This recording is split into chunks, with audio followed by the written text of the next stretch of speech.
Angel Canino. Yes. Sobrang nag-enjoy ako. Naglaban ulit kayo sa Star Magic Games. At grabe yung hiyawan ng tao sa'yo, parang artista. Okay. Marami kang nakalaban throughout your UAAP career. Angel Canino is one of LaSalle. Siyempre, Faith Nesperos din, Ateneo, galing din siyang NU. And then, si Det na teammate mo dati. Tapos kalaban sa UST.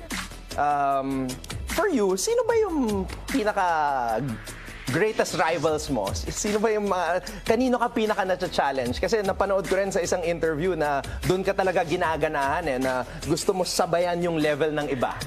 Ako talaga si Angel. Angel talaga. Kasi iba yung talent niya Tsaka yung puso niya sa paglalaro ng volleyball. Kumbaga, hindi lang sa great rival or what, parang mas nai-inspire ako pag napapanood ko siya maglaro. Lalo na ngayon sa national team. Kasi hindi naman ako starter Parang so nakikita ko siya kung paano maglaro.